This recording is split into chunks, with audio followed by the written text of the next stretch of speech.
This hour is brought to you by Jeremy Temple Law Office of Bloomington. Personal injury, criminal, business, whatever you need, Jeremy Temple Law Office will get you taken care of.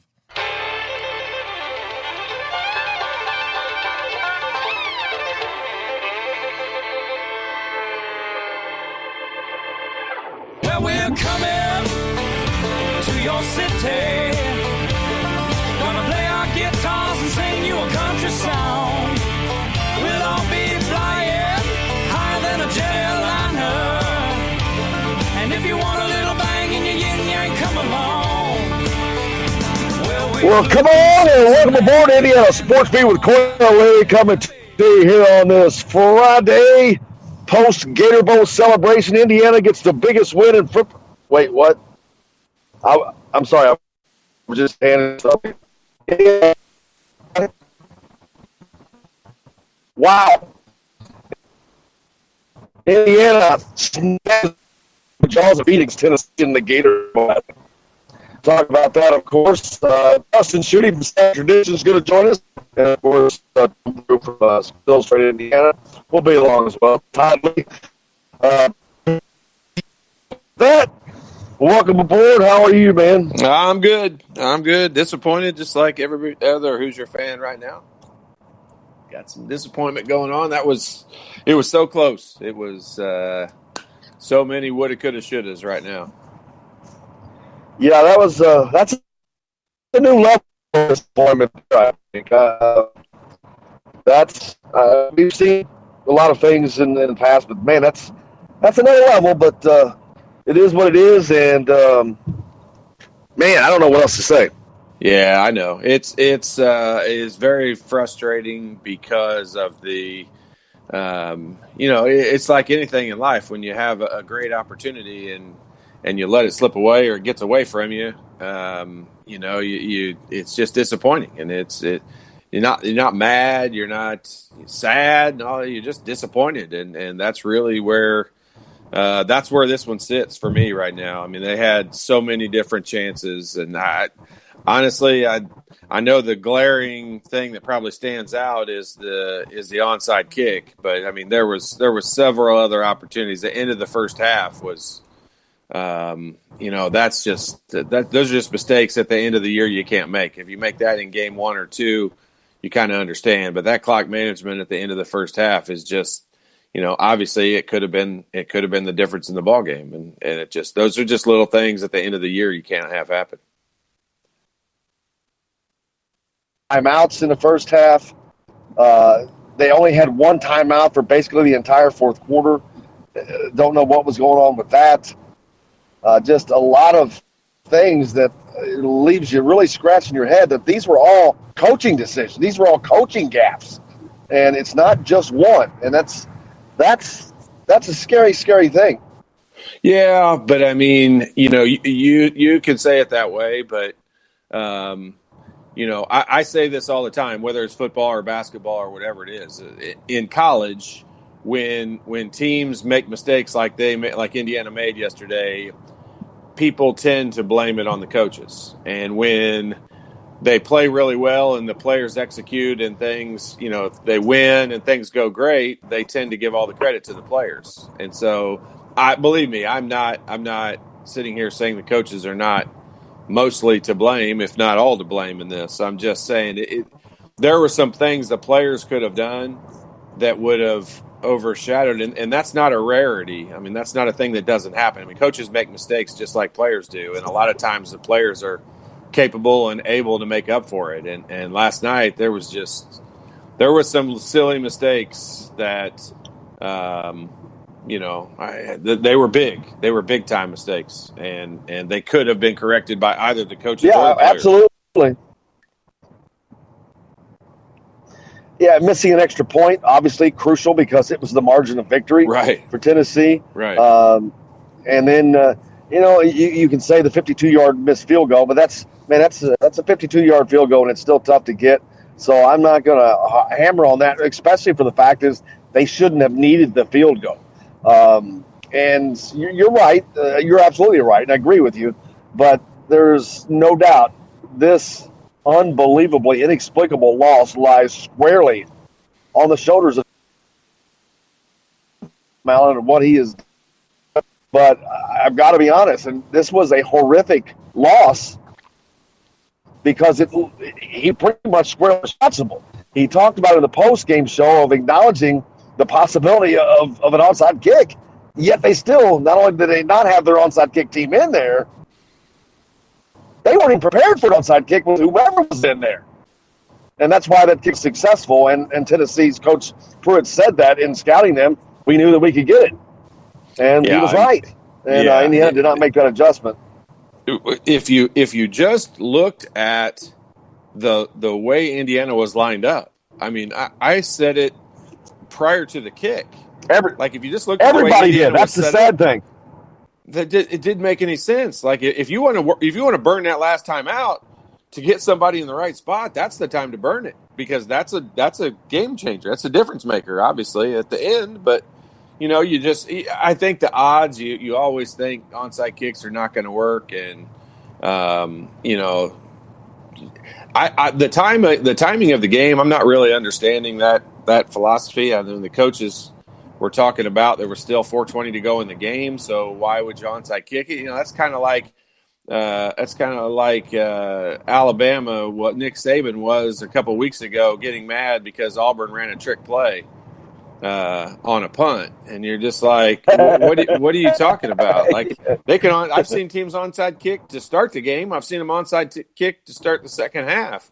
I mean, this happened all the time. Like, what does the time in the game have anything to do with it? I just didn't understand. I obviously still think, keep in mind, Tom Allen, that's his first bowl game. We should have expected him to make some mistakes. He coached the Foster Farms Bowl. Oh, my bad. His first game for Indiana head coach. Yeah, well, that's his first time preparing and being solely responsible, I should say. This is his team. That really wasn't his team at the time. This is his team. He was in charge of all the preparation. He was in charge of everything. They've had a full month to go through every possible scenario that there could be when it comes down to the end of a game. That particular play, I know I said it. It is definitely going to stand out. It is definitely going to be the play that I think people talk about as the real difference in the game, and it for sure is. There's a lot of other plays that I think, a lot of other things that could have taken place in the game that also, could have definitely affected the outcome, and I think. A lot of that goes back on the coaches. I mean, they're the ones making, $4 million a year or $1 million a year or whatever it is, they make respectively. It's going to fall back on them. That's why they get the blame for it. And in this particular case, it's definitely going to fall back on them. Those mistakes were, they were not really player mistakes that were out there. No, and you mentioned there's a lot of times they take the blame, probably more often than not, and they shouldn't, without doubt. But this instance, this is squarely on the shoulders. And you mentioned, you didn't mention it, I did. The inexperience of Tom Allen has never shown itself, as a head coach, never showed itself more than last night. And I hate that, and it got me to thinking he's in dire need of a quote-unquote bench coach. I don't know that you do that in football, but he's in dire need of that. He needs someone to help him manage the game because they made a multitude of horrific mistakes. The timeout situation in the first half, timeout situation in the second half, clock management was horrific.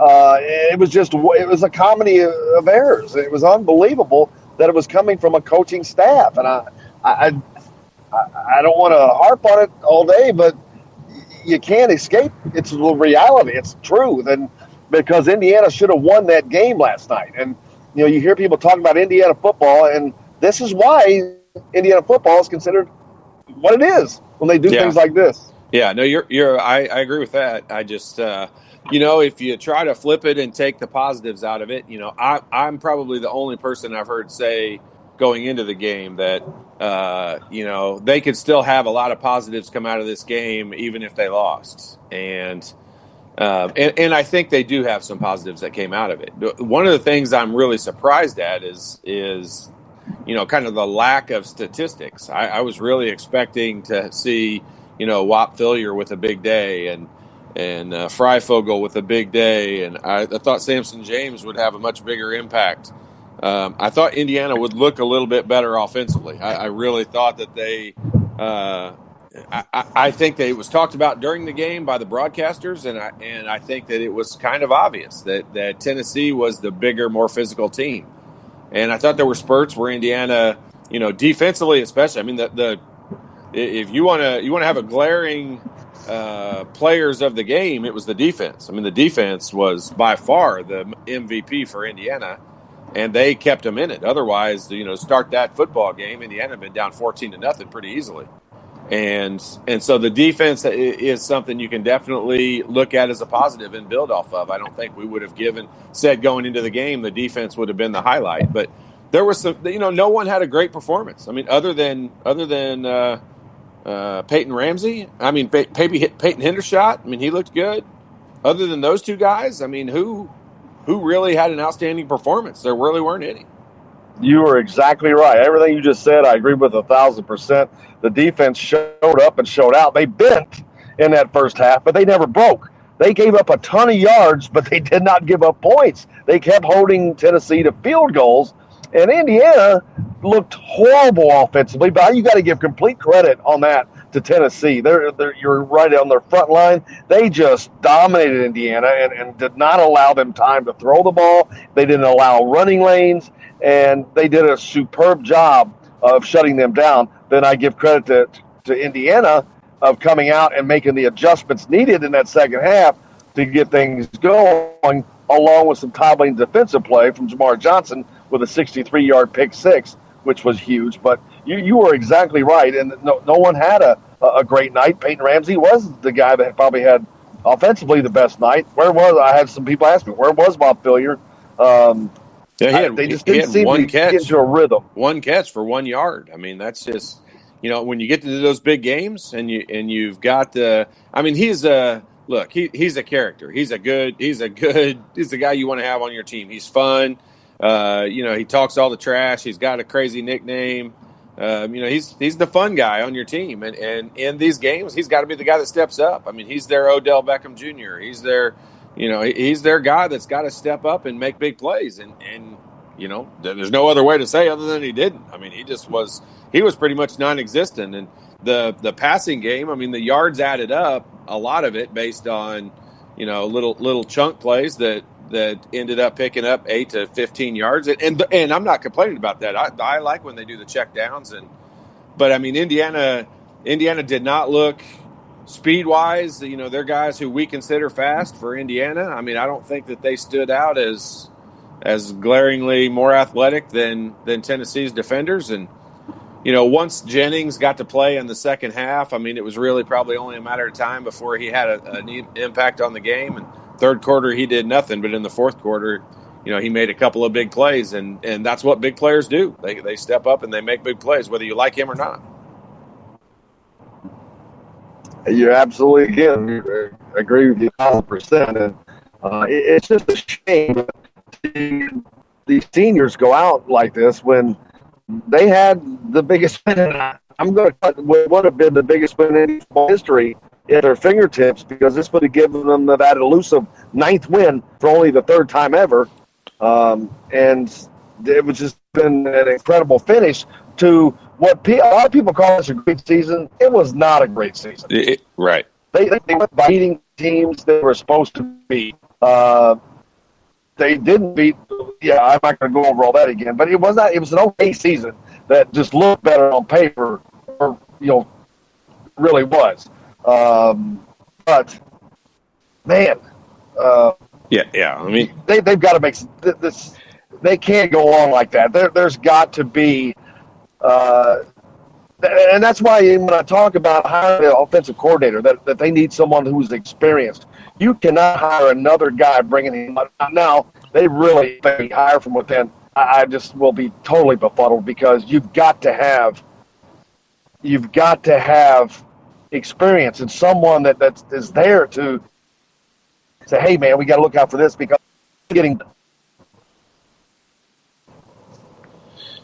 Yeah, I mean, the hiring, that's going to be a process that I'm sure that their main goal is to go find somebody, and I'm sure, like I said earlier, I'm sure they've got that list of people who that is. So, I don't doubt at all that that's going to be something that they're going to try to do. It just may not work out. I mean, whether they do or don't. I don't think it's a complete failure if they do hire from within, like you do.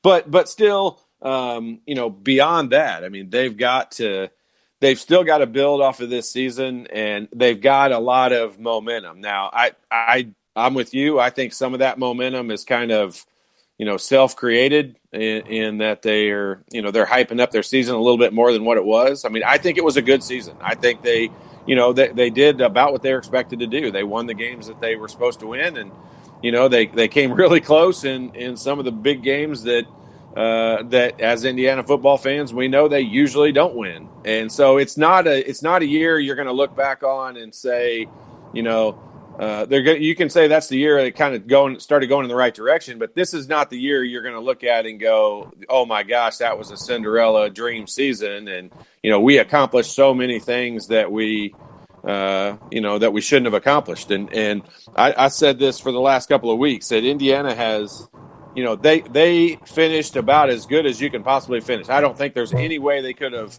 asked for a better bowl than the Gator Bowl. I don't think they could have asked for, a better ending to, they get a big win against Purdue.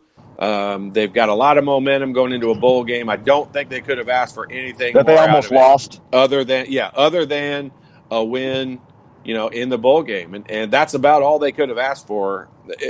There's no way they could have expected more than that based on this season. Now, they didn't have – I tried to compare them for the last, 6 weeks. I've tried to compare them to Minnesota. And the real difference between them and Minnesota prior to the bowl games was that one Penn State victory. I mean, Minnesota didn't really have any big victories either. But the big difference ends up being now they have two really big victories. And Minnesota, now the two seasons are not even close to comparable, because you've got a Minnesota team that finishes the year beating Penn State and Auburn. And, Indiana's biggest win is against a depleted Nebraska team that they were favored to win that on the road. So, there's just not a glaring victory. I'm not trying to rip them. I'm not trying to stir anything up. I'm simply saying if I was sitting in front of Coach Tom Allen right now, I don't think he could point down on paper and say that was an outstanding victory for our team. And that's a game that maybe we shouldn't have won, but we dug a little bit deeper and we got more out of our guys than what we should have. And they won all the games they should have, and we've beat that. Even the announcers last night said that repeatedly. Indiana didn't win a single game all year that they were not favored in. Yep, absolutely. Hey, we got a lot more coming up here on the program. Dustin Schutte from Saturday Tradition is going to join us next to help us get some of this knocked out. We've got plenty more coming up to the Golf Club at Eagle Point Studios, still south. Back with more right after this.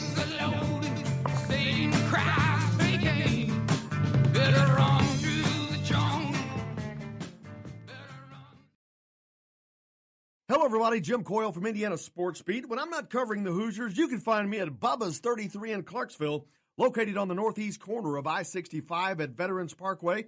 Bubba's 33 has hand-tossed pizzas, bold burgers, and ice-cold beer from a select list of local craft brewers. An incredible food selection, all made fresh daily. Whether you're meeting the team for that post-win meal in the family dining area or meeting friends for happy hour to watch the game on one of Bubba's 50 TVs. Bubba's 33 in Clarksville. Pizza, burgers, beer. We all want a winning smile for those championship photos, and that's exactly what you will get at Reynolds Family Dentistry in Sellersburg. Reynolds Family Dentistry has been serving the dental needs of Hoosier families for over 30 years. Let Doctors Roger and Jay Reynolds take care of your family. Just off of I-65 at 809 South Indiana Avenue in Sellersburg. Call 812-246-3368. That's Reynolds Family Dentistry, 812-246-3368. I'm Rain Shaddy, and I'm a Hoosier.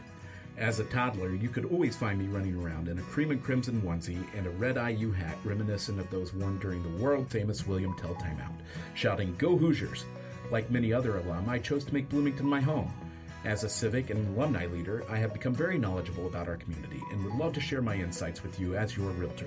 Find me on Facebook or call or text me, Ryan Shaddy, with FC Tucker Bloomington Realtors at 765-623-9093. Now that warm weather has arrived, it's time to hit the links, and there's no better place than the golf club at Eagle Point in Bloomington.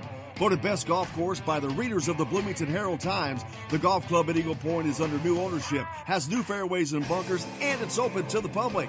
When the round's over, there's cold beer and a full menu at the Eagle Point Pub and Bistro.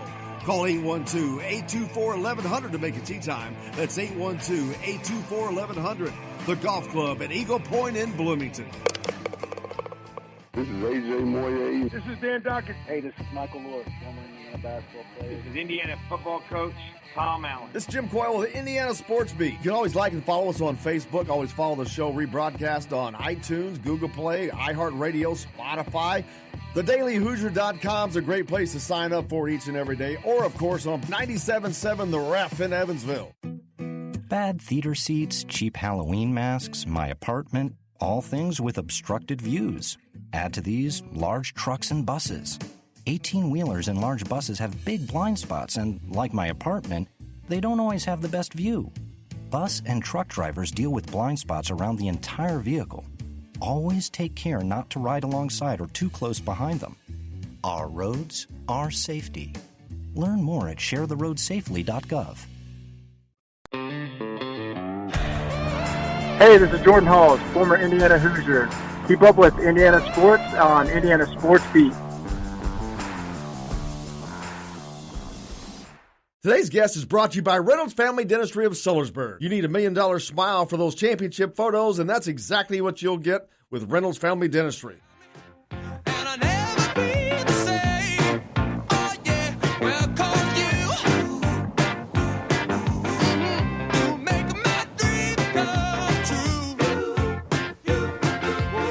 Welcome back to Indiana Sports Beat with Coyle and Leary here on this Friday. Hope you've had a good week. If you're an Indiana football fan, that week just turned a little sour, but hopefully we can try to talk about it in a nicer tone. Joined now by our good friend Dustin Schutte from Saturday Tradition. Dustin, how are you? Well, still a little bit in disbelief, Jim, but other than that, I'm doing all right. How about yourself?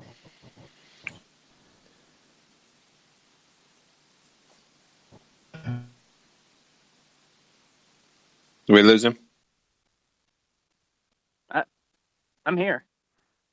Yeah. Hey, Dustin, this is Todd. We got Jim on the road, so we're he's in and out a lot right now, and we can't hear him a bunch. But I assume you've got a good take on the game. Jim and I in the first segment here have done nothing other than really talk about what we thought were a lot of non-prepared situations, and the coaching staff had some things that I think they could have done to affect the outcome of that game. What's your take on it? Yeah, I think coaching was a big part of it, especially when you look at, the little things that happened even early on in the game. You look at the timeout situation there at the end of the first half. If Tom Allen calls a timeout with 8-9 seconds left, at least Indiana gets a shot to score a touchdown. And imagine if they do, they score a touchdown, they get a chance. Then in the second half, they come out, they put together, it was either a 10 or 12 play drive and march down the field and score. And so all of a sudden, it's 14-6 instead of 10-6. So that makes a huge difference. Not being prepared for the onside kick. That was obviously a huge swing in the game. And then you look at another point, in the game when you talk about the timeouts again. You waste some of your timeouts early in the early in the fourth quarter. And how big was that? You didn't have much time there on your final possession to try to move the ball. So there were just a lot of little things throughout the game that I think coaching made a big difference. And, it kind of makes you wonder, and this might be an unpopular opinion, but one of my takeaways was it the right decision maybe to have Kalen DeBoer call the offense? And I say that because you look at Penn State. Ricky Ronnie, the offensive coordinator, goes to Old Dominion, doesn't call the game. Penn State puts up 53 points on Memphis. Kirk Sriracha, I can't ever pronounce his name. It's not Sriracha. But he leaves Minnesota to go to Penn State. Minnesota's offense puts up 31 points on Auburn. And that's not to say Kalen DeBoer's not a great play caller. It's to say that he was focused on a lot of other things. There were a lot of other things. He's got to also recruit. He's got to build a staff. He's got to meet with his players. He's got to do some administration stuff. And now you pile on the fact that he's got to call a bowl game. I'm not saying that Tom Allen can do what he wants, but at the same time, I'm not sure that was the best recipe for Indiana's offense to have success against Tennessee, and that's just my opinion. Go ahead, Jim. You're not alone in that. You're not alone in that. Todd thought that very same thing, and I get the argument, but I don't think that the play calling had anything to do with last night. Tennessee just dominated Indiana in the first half because they were just simply bigger and better. But Indiana came out in the second half and made and had a lot more success offensively in that second half. And yeah, I didn't see play calling as the issue last night. I saw the major gaffes as the issue. Yeah, I think if you look at the first half, you can say that Tennessee played the better game and that Indiana maybe wasn't prepared for it. But again, how much of that comes back to the offensive coordinator? How much of that is on the players? I feel like it might be a little bit. But I don't think it matters what play you call, whether to run or pass, if you're not blocking, if you're not protecting the quarterback, and you're not opening holes, and that's exactly what was happening. They were down 2 offensive starters on the line when they lost another one right before the game in Simon Stepanak. They were not getting any running creases. They were not protecting the quarterback. So it really didn't matter what play you called. Tennessee was just all over Indiana. Yeah, but I think when you look at what they were able to do in the third quarter, when they were able to settle down a little bit, I don't know that the first half game strategy was all that great. I mean, you have to know you have a month to prepare for Tennessee. Now, I mean, obviously on the other side of that, Tennessee has a month to prepare for you. But at the same, you've got to figure something out. You have a month to get something going here. You have a month to figure this out. And Tennessee, I know Tennessee's defense is good, but they're not world beaters. You look at those last 5 games who they beat. Outside of UAB, there's nobody really of note on that schedule. So I understand. I think we can debate about that. To me, also in the second half, there was a play where Indiana was moving the ball. I think it was in the fourth quarter before they set up that field goal to give them a 22-9 lead, and you run a play where you have Watt Filliard take a handoff and you lose 7 yards. I mean, Indiana was moving the ball fine, so you could have gotten potentially a touchdown. You could have milked some more clock off there. So I thought at times the play calling was cute. Now, I mean, you bring up a good point in the fact that, guys still have to block. They still have to hit the hole. They still have to complete passes and things like that. But that was just my observation. I don't know that the game would have been any different if Kalen DeBoer's not calling it. I don't know that Indiana wins, whatever the case might be. I mean, obviously there were a lot of mental mistakes. There were a lot of Tom Allen coaching issues with that game. That was just kind of my takeaway, considering how well you look at the other 2 teams, Penn State, Minnesota. They lost their offensive coordinator. They move on, and they still put up 31 and 53 in their bowl games and get a W. Yeah, and you may be right. You both may be right. Absolutely. But here, Jim, this was kind of my point throughout the whole month, and it wasn't definitely. I don't think any of us would argue the fact of having Kalen DeBoer at the actual game, being involved in the play calling or helping with the play calling or whatever, is going to be to Indiana's benefit. I think what I've been saying the whole month, and I think what Dustin is saying a little bit more right now, is nothing came out in that first half. I know the blocking schemes. I know that we didn't get them blocked, but that's when you set up the whole game plan. I mean, the game planning is done for a whole month. It's not the actual play calling. It's what plan you're coming in with. And in that first half, I mean, they put up 3 points, and those 3 points came up with no time left on the clock. And so, the game plan for the offense in the first half, I mean, if you were strategizing and you were saying who won the battle back and forth, Tennessee's defensive coordinator or Indiana's offensive coordinator in that first half, and really throughout the whole ball game. I mean, Indiana offensively put up 15 points.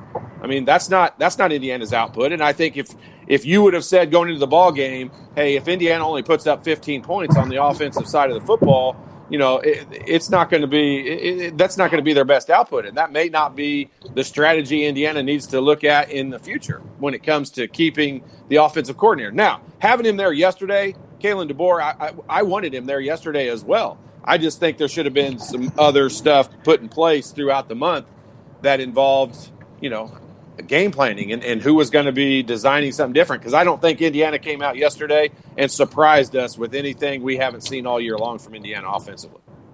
You're absolutely right. And you both may be right on that, or that may have been the situation. My deal was I don't trust who's under him. I would rather have a half a Kalen DeBoer than whatever else they would have thrown up in there, because I see that staff as one that just there's more loyalty hires than should be hires, if you know what I'm saying. Yeah, no, I got you. I understand what you're saying with that. I mean, it's just you've got to trust your guys, and you've got to. That's when, I hate to keep using PJ Fleck, but that's when you've got to trust the whole culture and everything that you're building, because he had a wide receivers coach as the offensive coordinator for his bowl game in what is arguably the biggest bowl game Minnesota's ever had in their life. And he trusted his process, and he trusted his system, and he trusted the coaches that he hired. And yeah, he's the first one to admit it. They all worked at it together. I mean, they all knew they were going to have to step up and help out, because the offense they were in much worse situation than Indiana. They lost their offensive coordinator much later than Indiana did. And it was 10 days or 11 days before their actual bowl game. So they made that decision that they were all going to step up and make some differences. And I there was a lot of plays throughout the entire game. I mean, we're sitting here placing blame on on that or focusing on that. There's tons of plays the players could have made that would have changed the outcome as well. It's not all on the coaching. No, you're right, and I agree with what you're saying. But now you go back to PJ Fleck. I trust PJ Fleck as a coach more. I think he's a more seasoned coach, and obviously a more successful coach, and simply a better head coach. So I think he better prepared his team in that situation than what Indiana could have prepared it for, because if they can't prepare for an onside kick, how can you prepare a game plan? Yeah, I agree with that. Yeah. So Dustin, and everybody talks about it being a great season for Indiana. They won 8 games, and they did, but they didn't beat anybody. And so now you got to go forward next year and try to carry. That's a harsh way to end a season, and that's a tough pill to swallow, and you got to carry that with you through the off season. Yeah, and you could probably make the argument that this bowl game for Indiana might have been more important outside of maybe Illinois than any other Big Ten team, because of what you just mentioned. They end the season with no wins over a team with a winning record in FBS. And those are games that Indiana hasn't been able to win. They've been able to find ways to lose those games. So it's good that you've taken that step to be able to beat the teams you should. I think we talked about that all season. Indiana had a game on its schedule. It should win. Can it finally break through a little bit? The real challenge, the only real challenge there was that road game against Nebraska, and they were to get that done. But now you've got to make that next step, and you've got to beat a team that has a winning record. There's no reason they should have lost last night. There's no reason they should have lost earlier in the season to Michigan State, especially when they played as well as they did. I know that this is a growing team. This is a team that you look at, let's 8 wins right now is phenomenal in Indiana. So there's nothing to bat an eye about. But you talk about taking that next step. You could have taken a huge leap if you beat Tennessee, a former SEC perennial power, and you win the Gator Bowl, and with so many of your guys in Florida, and now they're going back home and saying, hey, we're building something special here. That's not to say that they still can't, but you're talking about a massive leap and a huge momentum boost going into the 2020 season, as opposed to losing the way you did. And now we're talking about it, right? Now we're like, well, can Indiana ever beat a team of note, or are they just going to beat up on the bottom feeders of the Big Ten? And I think that's the big question, and that's the big concern now heading into 2020, as opposed to being optimistic about next season. And Todd, we've talked about this before from a recruiting standpoint. This would have been just an unbelievable commercial for recruiting. And a lot of times when you're unsuccessful, you have the guys, like you've mentioned, said, oh, I could help them. If I was there, I could help them win. But this wasn't that situation. This was not a player situation. Does that hurt recruiting? Well, I know I don't do this very often, but I'm going to flip to the positive side of this and say, this loss, yes, this loss hurts. The day after, no matter what, believe me, nobody that's flying home on that team plane is feeling good about anything. But we have talked all year long about how this is This is a pretty darn young team for Indiana. Now, they're not going to sit back all summer long and talk about how, hey, they won the Gator Bowl. I mean, they've got even more to prove. And now they've got a taste of what it's like to go to one of those big bowls, yet they didn't complete the process.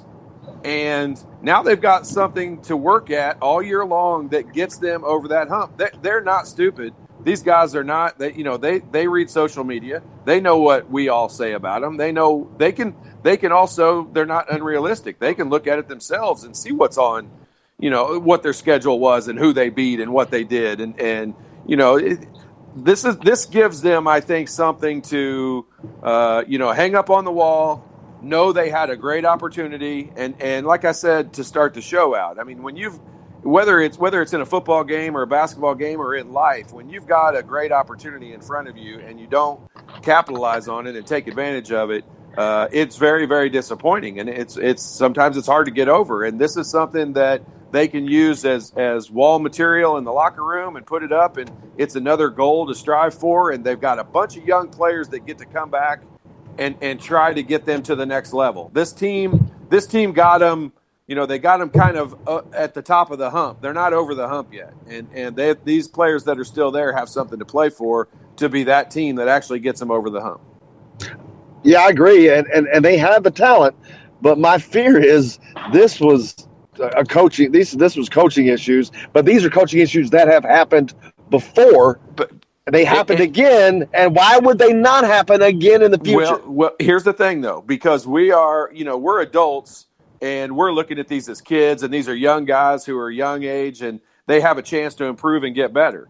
Well, in the coaching world, I mean, Tom Allen is a young coach as well. I mean, he's young in his career, and he's going to learn from this. We all know his passion for not just Indiana, but his passion for football and his team and his kids and all that. He's disappointed. He's disappointed in himself, I'm sure. And he's going to want to get better and learn from this. And I guarantee you can go back and look at Nick Saban and all the guys who we talk about as the best coaches across the country, Dabo Swinney, they all made mistakes earlier in their career. And as long as you learn from them and get better from them, we'll take it. I love Tom Allen's energy. I love how he feels about his players. I'm not going to back off of that because he made some mistakes in this game. Now, I am going to sit here and criticize it if they don't improve on those mistakes next season and start making some changes and being more prepared. But I liked him. I wanted him as my coach coming into the game, and I still want him as my coach coming out of it. Oh, absolutely. And Dustin, speaking of that changes, there's an opportunity. Indiana has a pretty big opening as offensive coordinator, a position that is drawing a lot of attention, more so than ever for an Indiana coaching position because of the success they saw Kalen DeBoer have this year and what could happen. Now, they have two choices here. They either hire from within, or they do what they did last time. They go outside and they find the absolute best candidate that they can find. I think this is an opportunity for Indiana's future to take that extra step right here. Yeah, and I don't know, honestly, what the best move is. I know we can disagree on whether or not they should hire from within or whether they should look. But think about last year. We talked about endlessly about how Indiana was taking its time. It almost seemed like it was taking too much time to find its offensive coordinator, and he hit a home run. So I don't expect a quick decision from Tom Allen. I think he's going to consider all candidates. Anybody that he talked about his phone was ringing off the hook when that position opened up. I think he's going to legitimately look at everybody that gives him a call, weigh the pros and cons. And again, he does not want to change the offense drastically. He knows that this works. He has Michael Penix coming. Assuming Michael Penix can be healthy next year, that's an offense that can put up 35, 40 points per game and be one of the most prolific offenses in the country. So I think he's going to consider all of his options, whether that's internal, whether that's external. Again, you look at last year and how long it took him. I want to say it was maybe even February. It was at least late January before he made a hire. Kalen DeBoer arrived in January.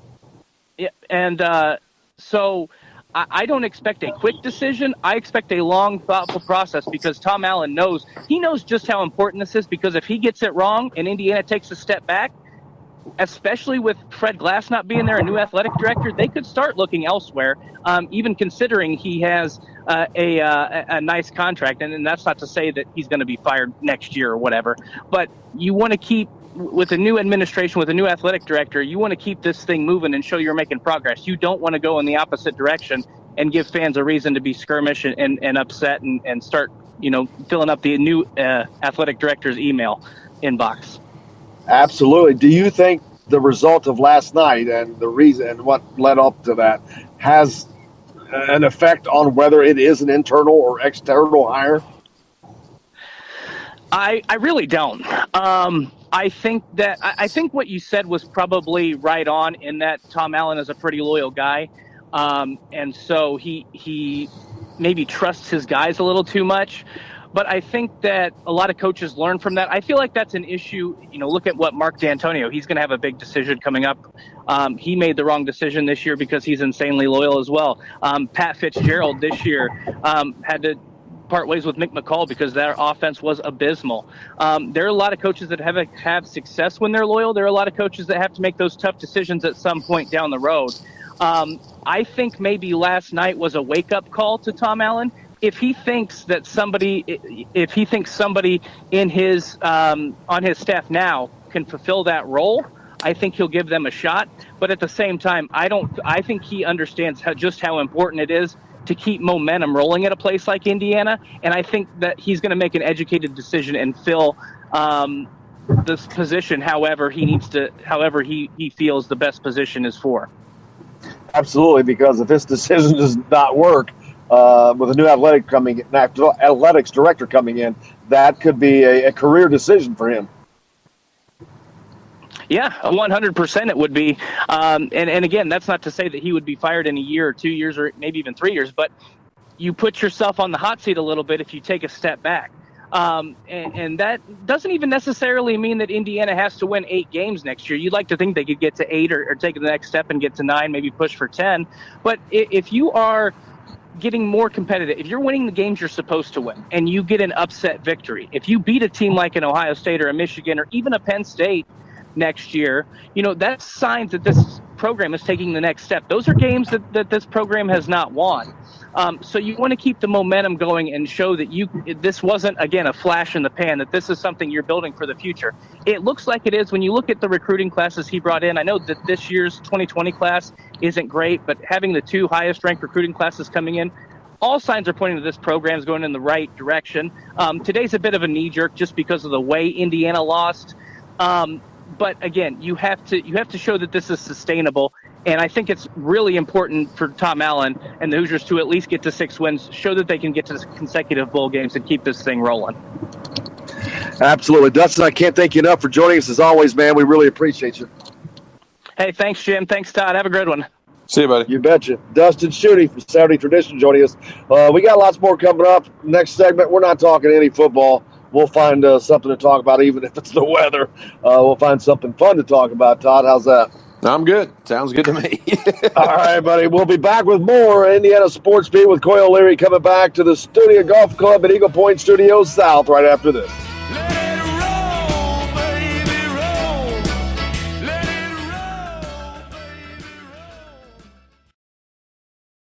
Hello, everybody. Jim Coyle from Indiana Sports Beat. When I'm not covering the Hoosiers, you can find me at Bubba's 33 in Clarksville, located on the northeast corner of I-65 at Veterans Parkway. Bubba's 33 has hand-tossed pizzas, bold burgers, and ice-cold beer from a select list of local craft brewers. An incredible food selection, all made fresh daily. Whether you're meeting the team for that post-win meal in the family dining area or meeting friends for happy hour to watch the game on one of Bubba's 50 TVs. Bubba's 33 in Clarksville. Pizza, burgers, beer. We all want a winning smile for those championship photos, and that's exactly what you will get at Reynolds Family Dentistry in Sellersburg. Reynolds Family Dentistry has been serving the dental needs of Hoosier families for over 30 years. Let Doctors Roger and Jay Reynolds take care of your family. Just off of I-65 at 809 South Indiana Avenue in Sellersburg. Call 812-246-3368. That's Reynolds Family Dentistry, 812-246-3368. I'm Rain Shaddy, and I'm a Hoosier. As a toddler, you could always find me running around in a cream and crimson onesie and a red IU hat reminiscent of those worn during the world-famous William Tell timeout, shouting, "Go Hoosiers!" Like many other alum, I chose to make Bloomington my home. As a civic and alumni leader, I have become very knowledgeable about our community and would love to share my insights with you as your realtor. Find me on Facebook or call or text me, Ryan Shaddy, with FC Tucker Bloomington Realtors at 765-623-9093. Now that warm weather has arrived, it's time to hit the links, and there's no better place than the golf club at Eagle Point in Bloomington.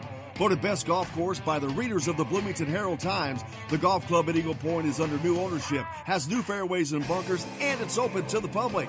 When the round's over, there's cold beer and a full menu at the Eagle Point Pub and Bistro. Call 812-824-1100 to make a tee time. That's 812-824-1100. The golf club at Eagle Point in Bloomington. This is AJ Moye. This is Dan Dawkins. Hey, this is Michael Lord, former Indiana basketball player. This is Indiana football coach Tom Allen. This is Jim Coyle with the Indiana Sports Beat. You can always like and follow us on Facebook. Always follow the show rebroadcast on iTunes, Google Play, iHeartRadio, Spotify. TheDailyHoosier.com is a great place to sign up for each and every day. Or, of course, on 97.7 The Ref in Evansville. Bad theater seats, cheap Halloween masks, my apartment, all things with obstructed views. Add to these large trucks and buses. 18-wheelers and large buses have big blind spots, and like my apartment, they don't always have the best view. Bus and truck drivers deal with blind spots around the entire vehicle. Always take care not to ride alongside or too close behind them. Our roads, our safety. Learn more at sharetheroadsafely.gov. This is former Indiana basketball player Brian Evans, and you're listening to Indiana Sports Beat with Jim Coyle.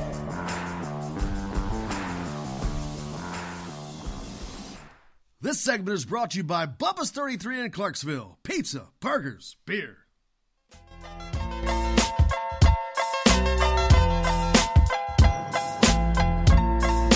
Welcome back to Indiana Sports Beat with Coyle and Leary here on this Friday. I hope your week has gone well. Getting ready for the weekend.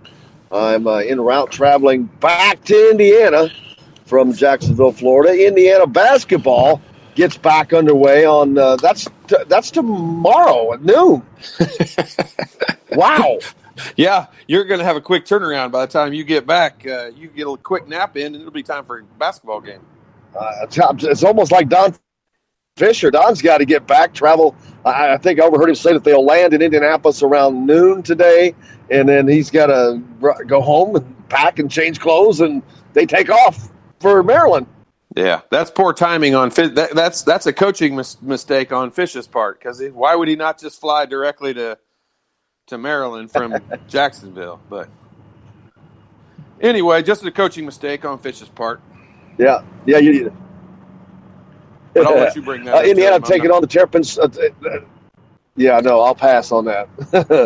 But an opportunity for Indiana to see what they can do on the road. That's going to be a tough environment for the Hoosiers to play in. Maryland is one of the teams that early on we've seen as they were looked as one of the best teams in the Big Ten. It's kind of dropped a little bit, but probably not too far. Yeah, I mean, I think that their ranking was based on the fact that they have one of the best guards in the country in Anthony Cowan. I mean, since he was a freshman, there was talk about him being a one and done and him leaving Maryland after his freshman year. And, he stayed throughout his whole 4 years, and he's just a good, solid guard. I think if you look at them overall, I mean, they've not had they've not had a stellar pre-conference schedule. Up till now, they've played okay. They've played some of the same teams as Indiana. They've played Notre Dame.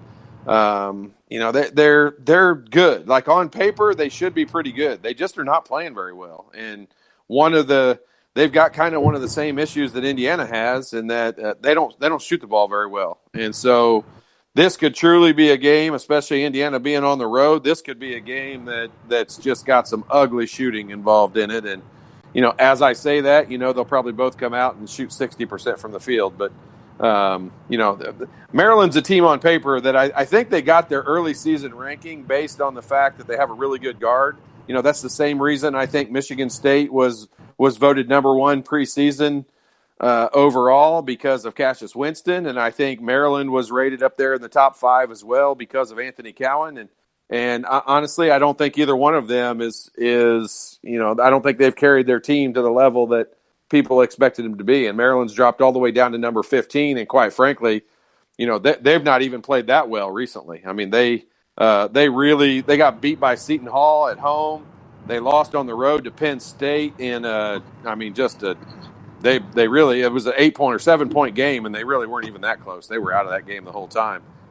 And they're coming off a win versus Bryant, which they won by 15 points, last week. So they're not playing that well either. I mean, this could be a really ugly game, but as we've seen before, I mean, this is also the kind of game where one of these teams bounces back. And this is a good opportunity for Indiana. I said it early on. If they're going to steal a couple of road games, I mean, Maryland's not playing very well right now. They've got Maryland at a good time, but they had Wisconsin at a good time as well, and they were the cure for Wisconsin. And I know last year doesn't mean anything in any sport, but Indiana did play well on the road at Maryland last year. So there's a lot of guys on that same team, so maybe they can bring that forward with them. They've got to bounce back, obviously, from that bad loss to Arkansas. And, one of the things that I've heard fans talk about a lot in between that game and now was what happened to Al Durham and the fact that, that your captain is out there making that kind of a move, and they need more leadership on this team. And I agree, because they don't really seem to have that going, whether by group or by individual. It doesn't seem the leadership is lacking. Yeah, even though Al's just a junior and Devontae Green is the senior and Deron Davis is seniors, and they've been there through a lot of the battles and a lot of the tough times, I mean, you would think those seniors would be your leaders, but they're really not. Al Durham is really the leader, and truly, even as a sophomore, I think Rob Finney is more of a leader. Devontae's a great player. I love him. We need him to score points. But, some guys are just not, leadership is a talent and a characteristic, and you can get better at it, but you can't really create it if you're not born with it. And I wouldn't call Devontae a real leader, especially out on the court. Now, maybe he is in the locker room. We don't get to see that. But at least out on the court and what we see going on, I mean, he's not the real leader kind of guy that everybody's going to follow. And Al is definitely that guy. And that's what, I would be shocked if we didn't find out that, the coaching staff and everybody sat down with Al and let him know that Arkansas loss is squarely on Al's shoulders because of the fact he took himself out of that ballgame. And we talk about leaders, not we, but just leadership is talked about a lot, all the time. And in all sports, you hear it.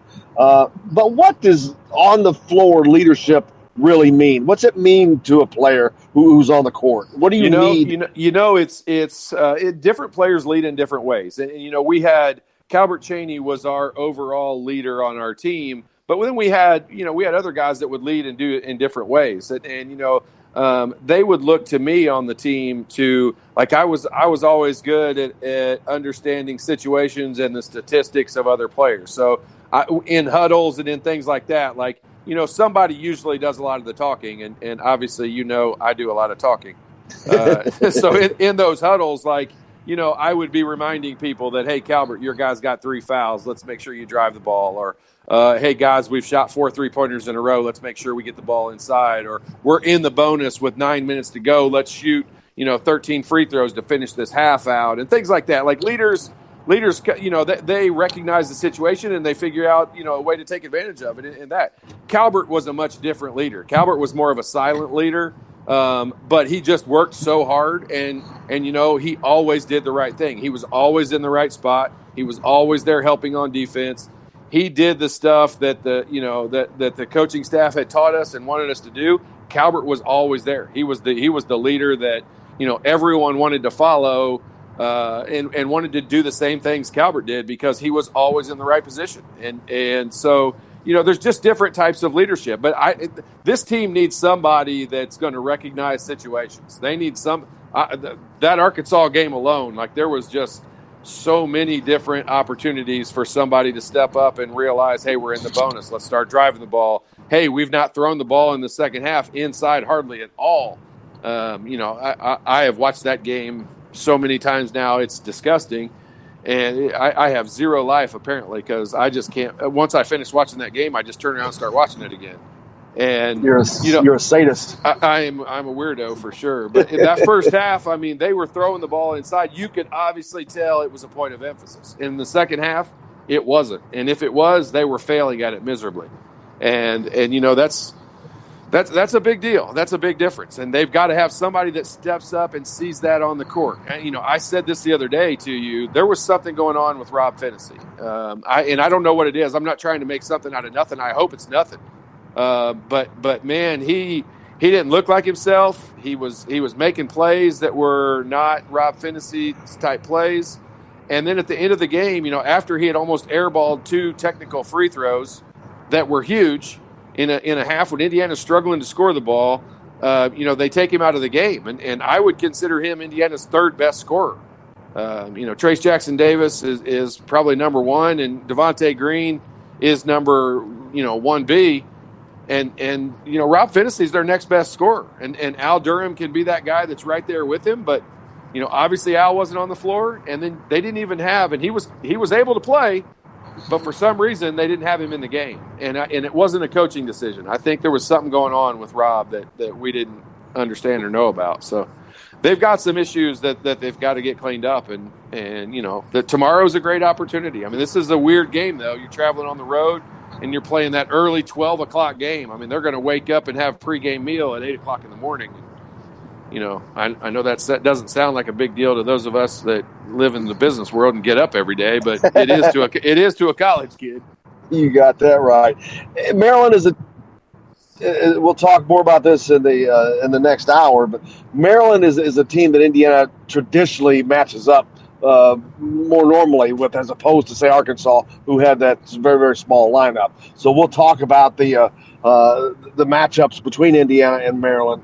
Tom Brew's going to join us in the next hour as well. We got lots more coming up, so make sure, stay tuned. Indiana Sports Beat with Coyle Leary coming to you from the Golf Club at Eagle Point Studios mobile unit. Back with more right after this.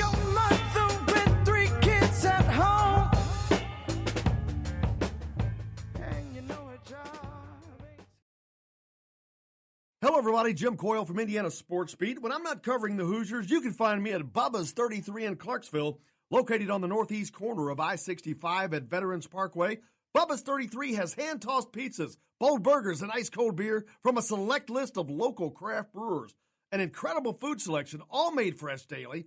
Whether you're meeting the team for that post-win meal in the family dining area or meeting friends for happy hour to watch the game on one of Bubba's 50 TVs. Bubba's 33 in Clarksville. Pizza, burgers, beer. We all want a winning smile for those championship photos, and that's exactly what you will get at Reynolds Family Dentistry in Sellersburg. Reynolds Family Dentistry has been serving the dental needs of Hoosier families for over 30 years. Let Doctors Roger and Jay Reynolds take care of your family. Just off of I-65 at 809 South Indiana Avenue in Sellersburg. Call 812-246-3368. That's Reynolds Family Dentistry, 812-246-3368. I'm Rain Shaddy, and I'm a Hoosier. As a toddler, you could always find me running around in a cream and crimson onesie and a red IU hat reminiscent of those worn during the world-famous William Tell timeout, shouting, "Go Hoosiers!" Like many other alum, I chose to make Bloomington my home. As a civic and alumni leader, I have become very knowledgeable about our community and would love to share my insights with you as your realtor. Find me on Facebook or call or text me, Ryan Shaddy, with FC Tucker Bloomington Realtors at 765-623-9093. Now that warm weather has arrived, it's time to hit the links, and there's no better place than the Golf Club at Eagle Point in Bloomington. Voted best golf course by the readers of the Bloomington Herald-Times, the Golf Club at Eagle Point is under new ownership, has new fairways and bunkers, and it's open to the public. When the round's over, there's cold beer and a full menu at the Eagle Point Pub and Bistro. Call 812-824-1100 to make a tee time. That's 812-824-1100. The Golf Club at Eagle Point in Bloomington. This is AJ Moye. This is Dan Dawkins. Hey, this is Michael Lord, former Indiana basketball player. This is Indiana football coach Tom Allen. This is Jim Coyle with the Indiana Sports Beat. You can always like and follow us on Facebook. Always follow the show rebroadcast on iTunes, Google Play, iHeartRadio, Spotify. TheDailyHoosier.com is a great place to sign up for each and every day. Or, of course, on 97.7 The Ref in Evansville. Bad theater seats, cheap Halloween masks, my apartment, all things with obstructed views. Add to these large trucks and buses. 18-wheelers and large buses have big blind spots, and like my apartment, they don't always have the best view. Bus and truck drivers deal with blind spots around the entire vehicle. always take care not to ride alongside or too close behind them. Our roads, our safety. Learn more at sharetheroadsafely.gov. You're on the line with Jamal Meeks, former Indiana Hoosier, number 23, 1992. And I'm on the beat with Jim Coyle.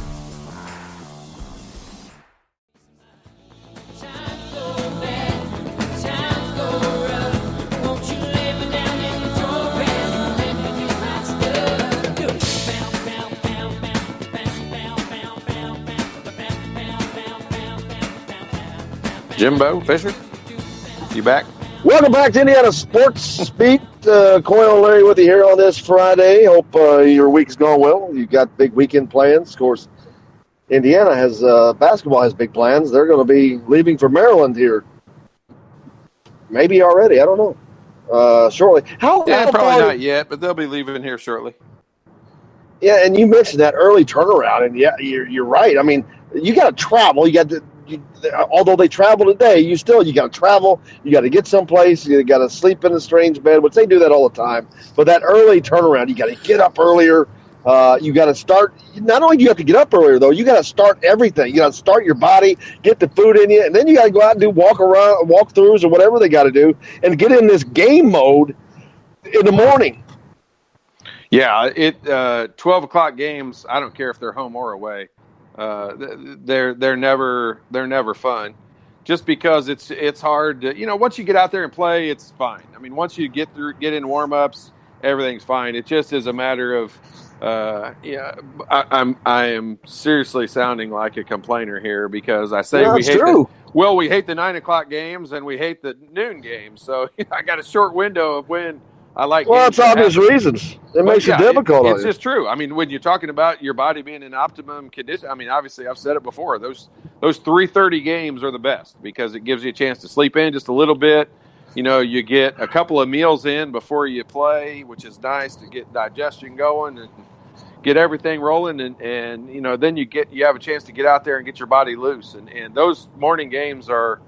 They're hard to get loose and get yourself going, but all that happens prior to the game starting. I mean, in warm-ups, you work a little bit harder, and you get going, your blood pumping a little bit in different ways, and it's just those morning games. The travel part of it is what sucks. Like today, they'll probably leave at noon, and they'll get there and they'll have a shoot around, and then they'll have a walkthrough, and then they'll eat dinner tonight, and then they'll have another walkthrough, and they'll probably go to bed fairly early. And that's the key part. I mean, you think about it as a college kid, how many times did you go to bed at 10 o'clock at night? I mean, your body's not trained. Your body's just not trained for that. It's not. I mean, let's not kid each other. I mean, as college kids, I mean, heck, we probably didn't even leave to go out to a party until after midnight most of the nights. And your body's just trained differently. So, I mean, it's a factor. I mean, you want to talk about what the factors are, it's definitely a factor.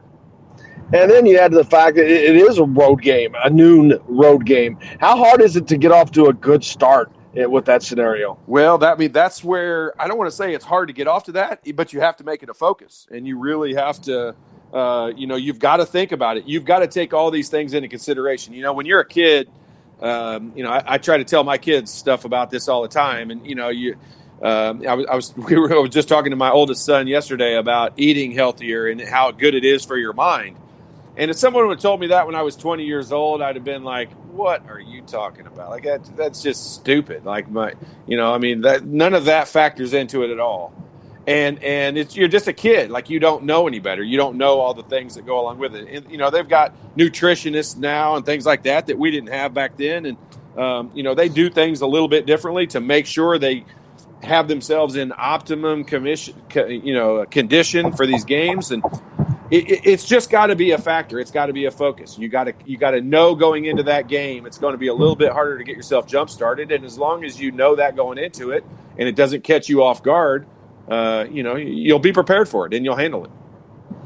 Last night there were two Big Ten games. Purdue, we mentioned it earlier. Man, Purdue with a tough one at home against Minnesota. Double overtime. They pull out the win. Matt Harms at 26.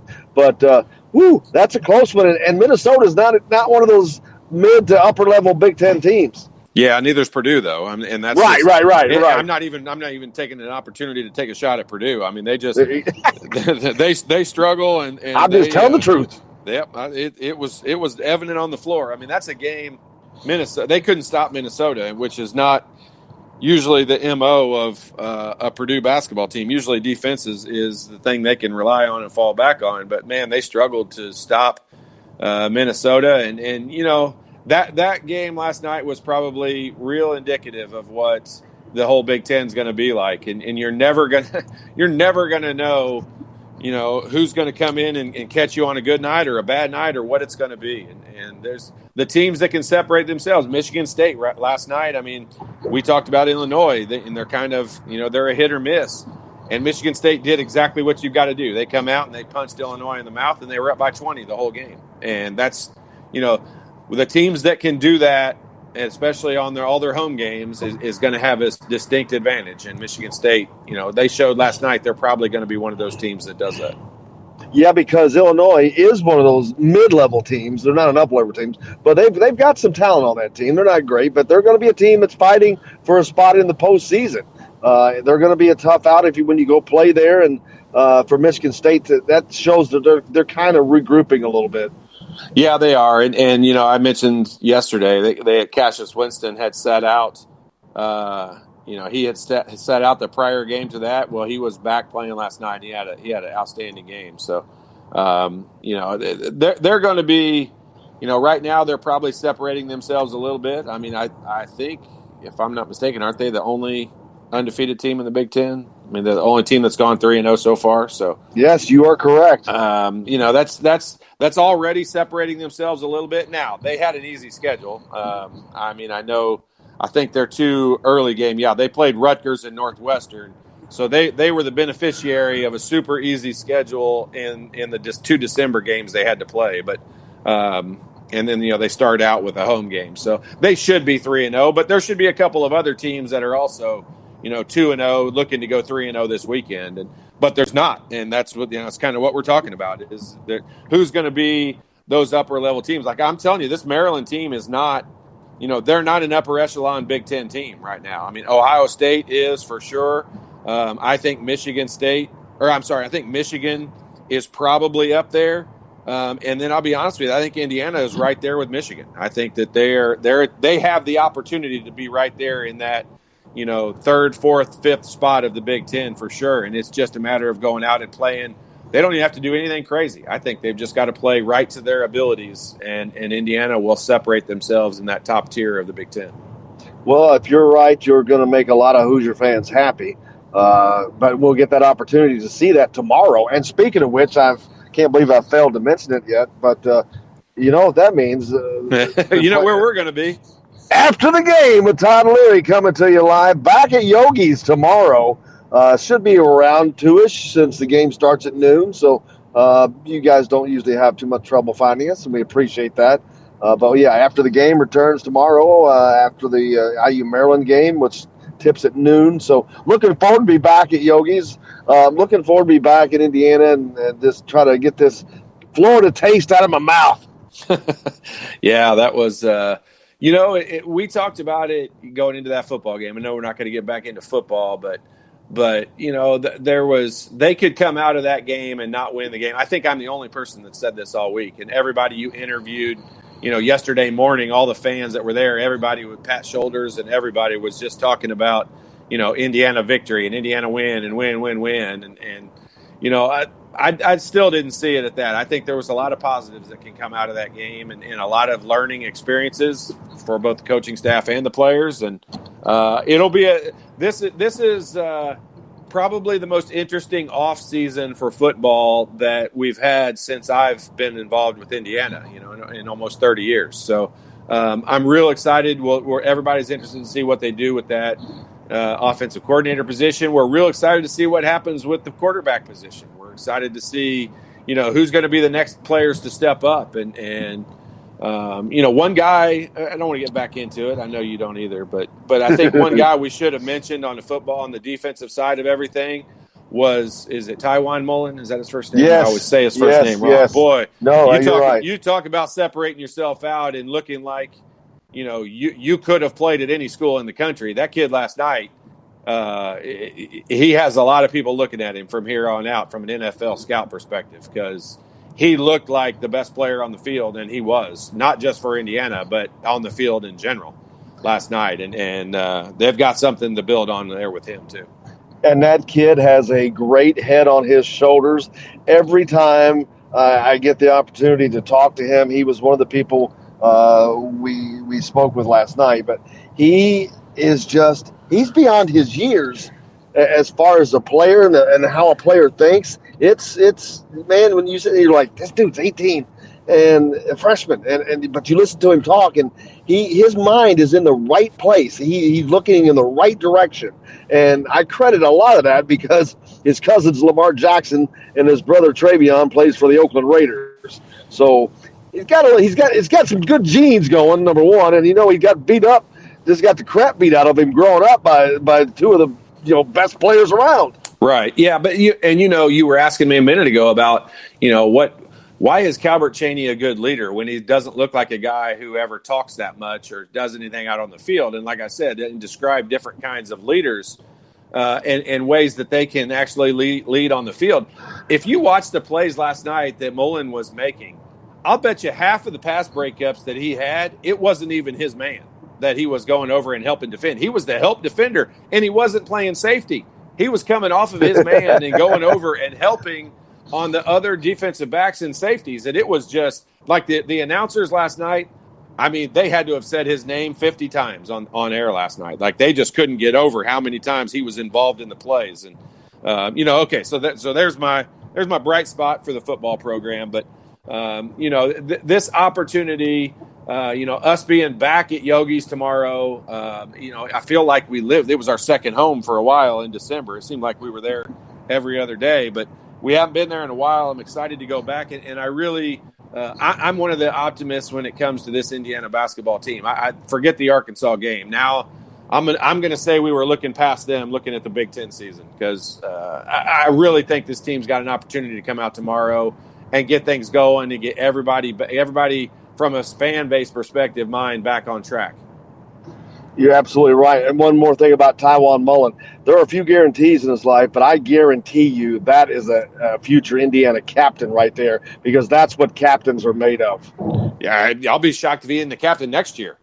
I mean, as a sophomore. I mean, he is that more advanced than the other guys out on the field. It's blatantly obvious.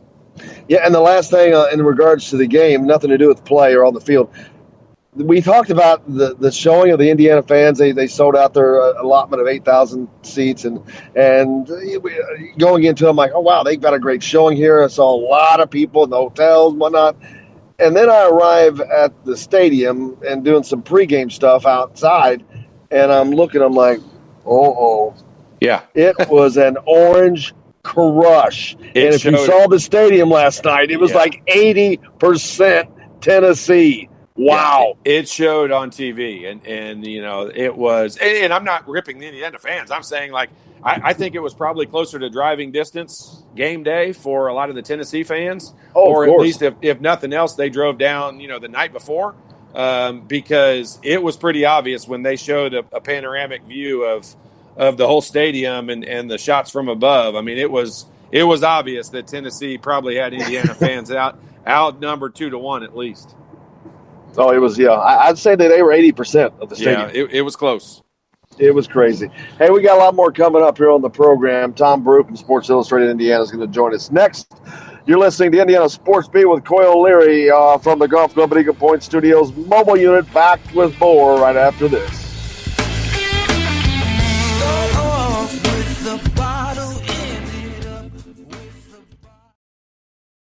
Hello, everybody. Jim Coyle from Indiana Sports Beat. When I'm not covering the Hoosiers, you can find me at Bubba's 33 in Clarksville, located on the northeast corner of I-65 at Veterans Parkway. Bubba's 33 has hand-tossed pizzas, bold burgers, and ice-cold beer from a select list of local craft brewers. An incredible food selection, all made fresh daily. Whether you're meeting the team for that post-win meal in the family dining area or meeting friends for happy hour to watch the game on one of Bubba's 50 TVs. Bubba's 33 in Clarksville. Pizza, burgers, beer. We all want a winning smile for those championship photos, and that's exactly what you will get at Reynolds Family Dentistry in Sellersburg. Reynolds Family Dentistry has been serving the dental needs of Hoosier families for over 30 years. Let Doctors Roger and Jay Reynolds take care of your family. Just off of I-65 at 809 South Indiana Avenue in Sellersburg. Call 812-246-3368. That's Reynolds Family Dentistry, 812-246-3368. I'm Rain Shaddy, and I'm a Hoosier. As a toddler, you could always find me running around in a cream and crimson onesie and a red IU hat reminiscent of those worn during the world-famous William Tell timeout, shouting, "Go Hoosiers!" Like many other alum, I chose to make Bloomington my home. As a civic and alumni leader, I have become very knowledgeable about our community and would love to share my insights with you as your realtor. Find me on Facebook or call or text me, Ryan Shaddy, with FC Tucker Bloomington Realtors at 765-623-9093. Now that warm weather has arrived, it's time to hit the links, and there's no better place than the Golf Club at Eagle Point in Bloomington. Voted best golf course by the readers of the Bloomington Herald-Times, the Golf Club at Eagle Point is under new ownership, has new fairways and bunkers, and it's open to the public. When the round's over, there's cold beer and a full menu at the Eagle Point Pub and Bistro. Call 812-824-1100 to make a tee time. That's 812-824-1100. The Golf Club at Eagle Point in Bloomington. This is AJ Moye. This is Dan Dockett. Hey, this is Michael Lord, former Indiana basketball player. This is Indiana football coach Tom Allen. This is Jim Coyle with the Indiana Sports Beat. You can always like and follow us on Facebook. Always follow the show rebroadcast on iTunes, Google Play, iHeartRadio, Spotify. TheDailyHoosier.com is a great place to sign up for each and every day. Or, of course, on 97.7 The Ref in Evansville. Bad theater seats, cheap Halloween masks, my apartment, all things with obstructed views. Add to these large trucks and buses. 18-wheelers and large buses have big blind spots, and like my apartment, they don't always have the best view. Bus and truck drivers deal with blind spots around the entire vehicle. Always take care not to ride alongside or too close behind them. Our roads, our safety. Learn more at sharetheroadsafely.gov. Hey, this is Jordan Halls, former Indiana Hoosier. Keep up with Indiana sports on Indiana Sports Beat.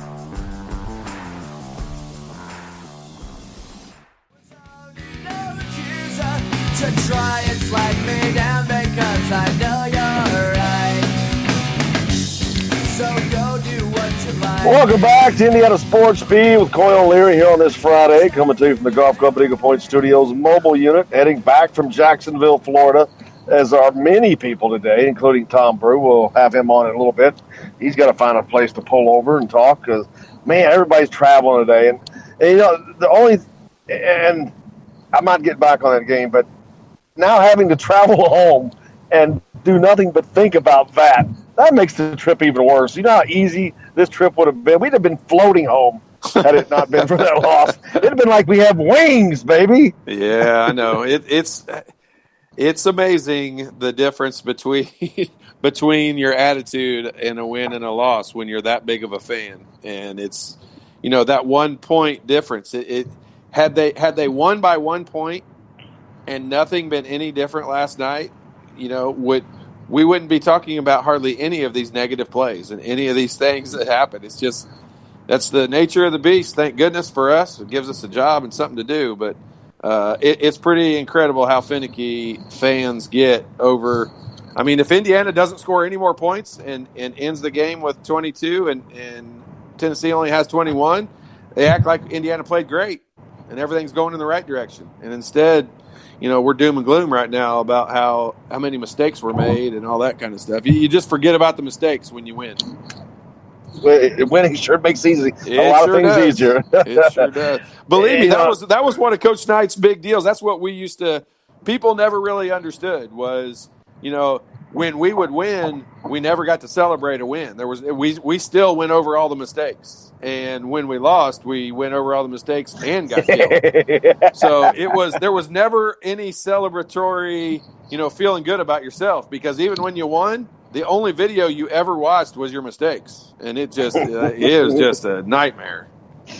No pun intended. Yeah, exactly. You know, I'm talking about how tired I am with the travel and all that, but I've got to thank my driver, Steve Hines. He drove all the way down. He's driving back. Pretty much been in the same situation. So at least I'm not having to drive right now. So yeah, thank goodness, because we've seen you drive, and we're thankful Steve's going to get you there and back safely. Because you're here. You're not lying. You ain't lying. Indiana women's team back in action on Monday, Todd. They take on the Illini, and man, all this. We haven't had a lot of great things to talk about today, but the women's program, that is definitely a bright spot for Indiana. I think that this women's team is the favorite. In my mind, they're the favorite to win the Big Ten championship. Yep, they are. I think that they're definitely in that position. And now, it's like the football team had yesterday. It's an opportunity they have to take advantage of, and it certainly looks like that they're going to put themselves in that position to take advantage of that and be right there at the top of the Big Ten. But, looking at it on paper, January the 3rd doesn't do us a whole lot of good. They've still got to come out and do it. And they had a tough home loss, just 2 weeks ago to UCLA at home. And they bounced right back from it, and that shows their resiliency and how good they are, your ability to bounce back from it. And, the Hoosiers had a tough loss at home, and they've got to do the same thing, go on the road tomorrow, and the men's team's got to go on the road tomorrow and get a big win. And it's funny you bring that up, and they've been winning all season. So you take that bad-looking loss, and you kind of, it was bad, and you're able to move on. But when you lose a lot more, it's harder to do that. But Tom Brew from Sports Illustrated Indiana finally found a spot to pull over. Joining us now, Tom, how are you? I'm good. Welcome from beautiful Savannah, Georgia. Yeah, I just passed the Georgia Peanut Commission. I was like, wow, I didn't know there was such a thing. We've kind of moved on, but we'll go back and talk a little bit more about Indiana football because, man, it was that's just a rough way to lose a game. It's a rough way to end a season, and it's hard to now you got to sit around and with that nasty taste in your mouth as a player and a coach for the next several months. Absolutely, it's just it really is just a terrible way to end it because they did a lot of really good things last night, and Tennessee is not the greatest of SEC opponents, but they're still Tennessee, and they had that game won. They let it slip away, and I guess the ESPN stat I saw this year there was 471 games where a team is leading in the last 5 minutes of the game, with a 13-point lead or more, and no one ever won until last night. And it's horrible. And I wrote this morning that it's hard for me to be very, very critical of coaches all the time, but I'm totally taking them to task for that onside kick. I mean, to not be prepared for that, to me, is just unforgivable. And that turned the game. I mean, granted, you could say, well, the defense makes the stop, they still win, or Justice hits the 52-yard field goal, they still win. That's all good and well. But to me, Tom Allen kind of dismissed it a little bit last night, and I just think it's totally wrong. To me, that absolutely was an end-of-game situation, and especially now with the fair catch rules. You've got to play for the onside kick first. And if they kick it over your head, then all you do is just call for a fair catch and leave it at that with no blockers. It's just, to me, that was the totally wrong call to not be in safe mode there and to have the hands team out there. And, and like I said, they could have stopped him, sure. But to me, that was without question the difference in the game. Well, without question, I agree 1,000%. And it's not just that, unfortunately. There are several other issues. Game and clock management was horrible, and the timeout usage was horrible in both halves. Well, I agree with you, but it pales in comparison to the onside kick. Absolutely. I'm just saying you add that to that. Half, they got thrown off. I talked to someone after the game, and they thought they had seen the referees stop the clock with 8 seconds, so they didn't think they had to call one. So then when the clock started back up again, they were in an issue, So I don't blame them nearly as much for that. It was wrong. You never want to go to the half with one in your pocket. But I mean, a lot of people have been ripping on him for using it after the fact. Well, once it was done, it was done. You still had it. Then you do that. But I agree. But that's been kind of an issue all year, though. It's like and it's I think it still gets back to a guy who's been a coordinator and a position coach for most of his adult life, who hasn't been in a situation of having to call timeouts. It's cropped up 2 or 3 or 4 times this year, but like I said, a lot of people are making a huge deal out of that first half one because they could have gotten another play. But I think that was a poorly officiated thing in the first place, and it kind of caught them off guard. Yeah, and then I brought something up earlier, which I don't know that it's realistic, but we see this in basketball where, like Juwan Howard hires a bench coach, and I know it's different for football, but Tom Allen seems like because of the inexperience you just mentioned, he almost needs a bench coach to help him manage the game, manage timeouts, manage all these situations, because there's been several mistakes, and they lead to costly game losses. Well, I would never say they lost this game because of his ability to call or not call a timeout. I mean, to me, that's going too far. No, he lost it because of the inability to prepare for the onside kick. That's just one more thing of game management that they're not doing. So they need somebody that has the head on their shoulders to have these situations where they've had the experience of being in those situations. Well, I mean, I think you're not going to fire the head coach just to hire a more experienced guy. No, that's not what I'm saying. A bench coach, hire a bench coach. Tom Allen hire a bench coach is what I was saying. Yeah. Well, I mean, that's what coordinators are for, and it's. I think where Tom Allen, he just you need to get every coach always needs to get better.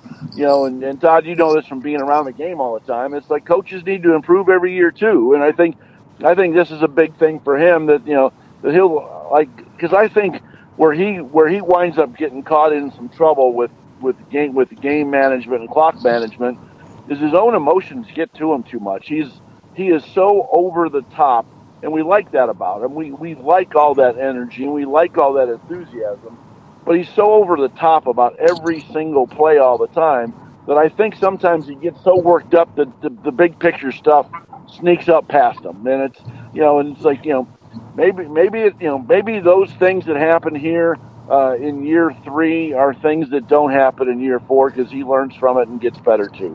So hey Tom, I think exactly along the lines. I mean that's the point exactly I was going to make. In what you're saying is part of a coach's and the coordinators as well, but part of all of those coaches' responsibility is to be looking. Not just a play ahead, but even sometimes a series ahead. And, they should have been thinking, okay, if they score, there's a potential for an onside kick, like the special teams coordinator, and everybody should have. We're blaming Tom Allen because he's the guy in charge, but all of them are to blame for all of that. But when you're talking about the emotion, to me, that's the one thing that I think shows his inexperience more than anything, because you're supposed to be planning that next play ahead. And I always feel like when they show Nick Saban, when they show Mike Krzyzewski, when they show those guys, they always kind of it looks like they have their thinking cap on. Like they're always thinking a play ahead or a series ahead or what's getting ready to happen next or what can we do that's going to take advantage of something else rather than celebrating a stop on 3rd and 1 or, 4th and 1 or something like that. And yes, you're right. We love that emotion out of Tom Allen. Not like I love it. But that's the emotion you generally see out of a coordinator and out of an offensive or a defensive coordinator or even a special teams coordinator, coach. And those are just the things where that's a little bit of his experience, but that's something I do think he's got to change. I mean, you want to have that relationship with your players, but I need my head coach to be thinking a play ahead. And that's when that's generally what juniors and seniors do as players. When you get there as a freshman, the game is so fast, whether it's basketball or football or whatever it is, the game is so fast and there's so many adjustments you got to make, like you're almost playing catch up the whole time. But then as a junior and a senior, you've been through it a lot more, and now all of a sudden you've slowed the game down. And now all of a sudden you're thinking ahead of time as to, okay, well, after I get this first down, I'm going to slide in bounds so that the clock keeps running and different plays like that and different things that can happen. And there was plenty of those circumstances last night that I think the players and for sure the coaching staff is going to be able to look at and learn from. Right. Well, because, last night there were 5 guys, period, who played in that bowl game for Indiana who had ever played in a bowl game before. I mean, there are all sorts of freshmen and sophomores out on that field, and with special teams too. I mean, they're all the young guys are out there because that's where they're trying to get them some experience. Right. But say, now, William Inge, the special teams coordinator, is a big part of this. And Tom Allen is a former special teams coordinator himself, and he's someone who really has always preached that. And they practice this stuff all the time.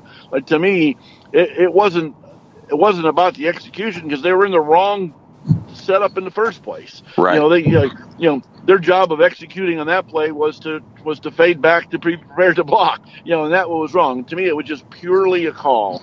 But Todd, like you mentioned, it's like, the guys you mentioned, Saban and Krzyzewski, thinking ahead a player or two. Well, that's 30 and 40 years of experience, and it's like, Sure. That's like, to me, it all gets back to that. It's like, the mistakes that we've seen, and still when you wrap it all up in a big bow, it's been a hell of a year. I mean, it's been to me, like a B+ kind of year, and last night could have made it an A- kind of year, but it's just, now next year, he just has to be better, just like he's going to demand all of that of his players, and he's going to demand all that of his assistant coaches, and he's going to need to demand that of himself as well. And what is encouraging to me about that is I think the way he is wired, he will accept that. He will accept the mistakes he made last night and will get better from them as well. I agree with everything both of you guys have said. And in regards to Tom's emotion, the only thing that concerns me, I know about getting caught up emotionally and how hard it is to shut that down. You can ask Todd. It gets away from you sometimes, but it's organic. It's not something, so it's even harder for you to control when it's so organic. And I think that he is organically just a jacked up dude, which is great, but it's also, that's hard to temper a lot of times for these guys. Yeah, well, yeah. I mean, there are very few people in the world who can do that, on a regular basis. Now, obviously, Todd played for one. I mean, Coach Knight, could lose it for 10, 15 minutes at a time, but still always be, thinking way ahead, and thinking about doing this and putting someone else in or making some change while he was losing it. It's a rare trait to be able to do that, but it's like, to me, when you have to kind of wrap this whole thing up, I mean, they made huge progress this year, and they've got a very young team. When you look back at what comes back next year, the potential, this, I think this year what this has done is it sets the stage for what can happen going forward. And it's you learn way more from your mistakes than your successes, and they've got that there. And it's just, we thought they were kind of over the hump, with losing leads, but then it happened at Purdue and it happened here, and it's just, that's just something that's going to have to be a priority. And that's just like anything. It's like you can't blame it on one side of the ball. I mean, it's the defense gives up some stuff late. It's up to the offense to make a few plays, and they almost did. I mean, they were really one play away on that last drive. If they could have gotten, just a few yards closer, that maybe then a field goal attempts, got a chance to make it. He had plenty, even from 52, he had plenty of leg on it. He just kicked it right. And, and it's unfortunate. Of course, it really hurts that, in a 1-point loss where you've missed an extra point, that's always painful. Did we see Peyton Ramsey in the Indiana uniform for the last time? I don't think so. Really? He hasn't said anything official yet. But in some of my conversations, both on the record and off, I am for the moment right now, I am going to stand by what he said in October, that these are his guys and this is his team, and he could never imagine leaving them last year. And I can't imagine him looking at those guys and leaving them now. I really can't. If I have to guess right now, I'd put it at about 70-30, maybe even 80-20 that he's back next year. Wow, that's a lot of people think the other side. But the one thing that Peyton Ramsey's not going to play at the next level, but what he is going to do is coach, and he may be better off staying at Indiana for that aspect, and then moving right into a grad assistant role. Who knows? But if that's the path that he's probably going to be taking. Well, I was joking with Peyton after one of the media sessions this week that no one knows Kalen DeBoer's offense in Bloomington better than he does, and Peyton graduates in May, and I was joking with him as if he was going to apply for the job, but he's he definitely wants to be a coach, and it's like, and I think, he's obviously his dad's been a successful coach in Cincinnati for a while, and everybody in and around Indiana has gotten to know Peyton Ramsey really well in the last 4 years, and there's no question in my mind, that he has cemented himself this year for all that he's done as being a world-class Indiana guy, who was willing to do anything for his team and his teammates and his school, and that luxury, is something that, that's a card he may want to play a year or two down the road if he wants to be a high school coach somewhere in Indiana, a year or two down the road, or be a college coach quickly. I think he's much better off staying and playing. And the way Peyton Ramsey's wired, it's like he's in his mind, he'll come back next year and he'll be more than happy to compete with Michael Penix in the summertime again. He really will, because I think what we learned is, and Jim, you and I have had this conversation a lot, from August on.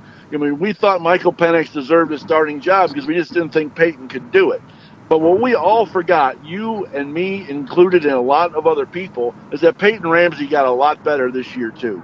I mean, he had a hell of a year, and I don't think there was a single game where I could put the loss on him.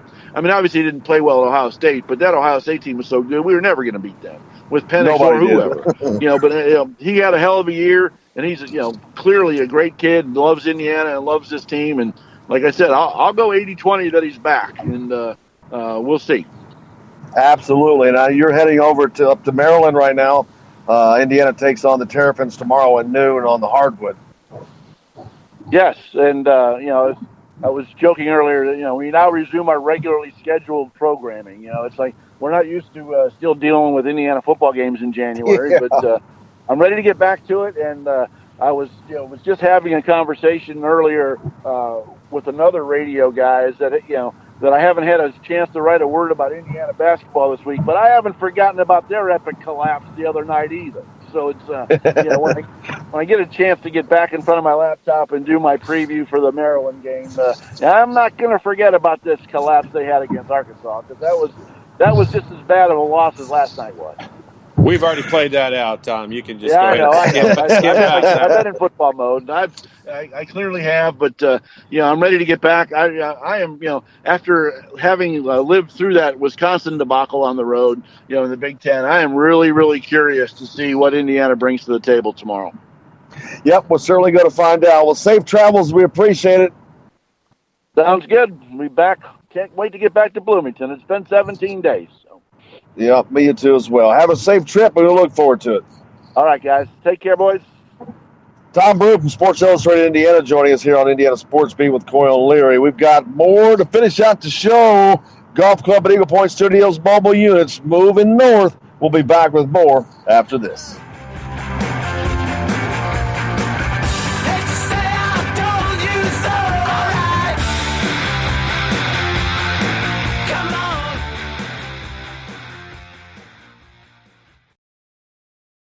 Hello, everybody. Jim Coyle from Indiana Sports Beat. When I'm not covering the Hoosiers, you can find me at Bubba's 33 in Clarksville, located on the northeast corner of I-65 at Veterans Parkway. Bubba's 33 has hand-tossed pizzas, bold burgers, and ice-cold beer from a select list of local craft brewers. An incredible food selection, all made fresh daily. Whether you're meeting the team for that post-win meal in the family dining area or meeting friends for happy hour to watch the game on one of Bubba's 50 TVs. Bubba's 33 in Clarksville. Pizza, burgers, beer. We all want a winning smile for those championship photos, and that's exactly what you will get at Reynolds Family Dentistry in Sellersburg. Reynolds Family Dentistry has been serving the dental needs of Hoosier families for over 30 years. Let Doctors Roger and Jay Reynolds take care of your family. Just off of I-65 at 809 South Indiana Avenue in Sellersburg. Call 812-246-3368. That's Reynolds Family Dentistry, 812-246-3368. I'm Rain Shaddy, and I'm a Hoosier. As a toddler, you could always find me running around in a cream and crimson onesie and a red IU hat reminiscent of those worn during the world-famous William Tell timeout, shouting, "Go Hoosiers!" Like many other alum, I chose to make Bloomington my home. As a civic and alumni leader, I have become very knowledgeable about our community and would love to share my insights with you as your realtor. Find me on Facebook or call or text me, Ryan Shaddy, with FC Tucker Bloomington Realtors at 765-623-9093. Now that warm weather has arrived, it's time to hit the links, and there's no better place than the golf club at Eagle Point in Bloomington. Voted best golf course by the readers of the Bloomington Herald-Times, the golf club at Eagle Point is under new ownership, has new fairways and bunkers, and it's open to the public. When the round's over, there's cold beer and a full menu at the Eagle Point Pub and Bistro. Call 812-824-1100 to make a tee time. That's 812-824-1100. The golf club at Eagle Point in Bloomington. This is AJ Moye. This is Dan Dawkins. Hey, this is Michael Lord, former Indiana basketball player. This is Indiana football coach Tom Allen. This is Jim Coyle with the Indiana Sports Beat. You can always like and follow us on Facebook. Always follow the show rebroadcast on iTunes, Google Play, iHeartRadio, Spotify. TheDailyHoosier.com is a great place to sign up for each and every day. Or, of course, on 97.7 The Ref in Evansville. Bad theater seats, cheap Halloween masks, my apartment, all things with obstructed views. Add to these large trucks and buses. 18-wheelers and large buses have big blind spots, and like my apartment, they don't always have the best view. Bus and truck drivers deal with blind spots around the entire vehicle. Always take care not to ride alongside or too close behind them. Our roads, our safety. Learn more at sharetheroadsafely.gov. This is former Indiana basketball player Brian Evans, and you're listening to Indiana Sports Beat with Jim Coyle.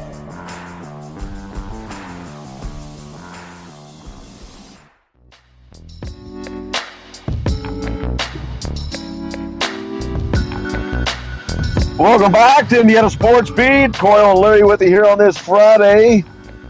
Hope your week has gone well. You're ready for the weekend. How's the weather up in that part of the country been? Yeah, it's overcast, but it's still around 50 degrees. So I mean, that's nuts. That is blowing. That's so crazy, man. Yeah, but it's got potential for snow tomorrow. I don't like whenever you say the word potential. That just never. There's never anything good coming from it. I don't like snow either. No, me either. Man, it's been a long week. Tom was just talking about we've all been in football mode, and now it's over. There's no more. I mean, there's be more to talk about, but there's nothing to look forward to as far as there's no game.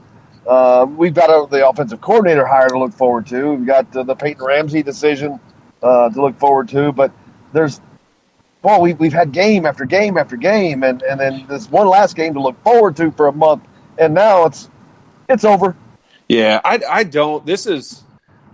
I do not understand. I mean, I would love to hear the explanation for why they are dragging out this national championship game until the 13th. I mean, it just does not make – I can't make any sense of it.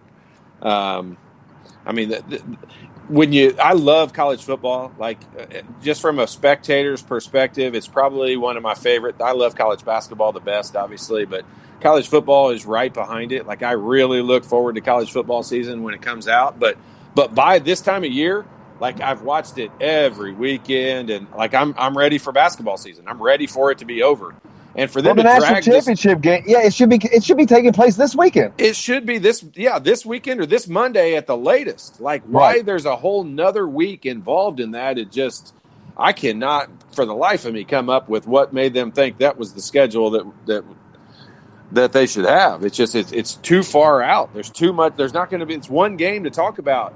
What's everybody going to talk about for a whole nother week? It's crazy. Yeah, it's like the NFL. There was a point to where there was a 2-week gap between the conference championships and then the Super Bowl.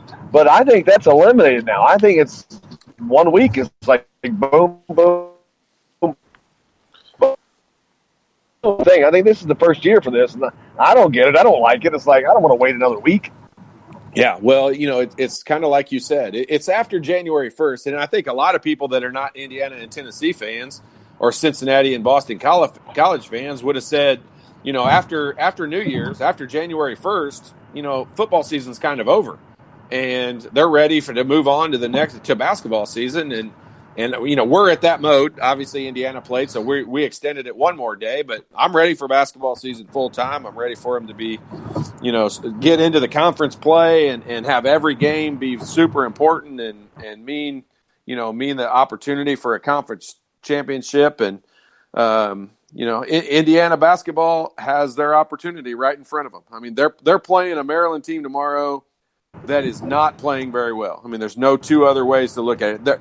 It's not your typical Maryland team. Like, this team is not very big. They got one big guy that, plays any significant minutes. Everybody else is 6'6" and under.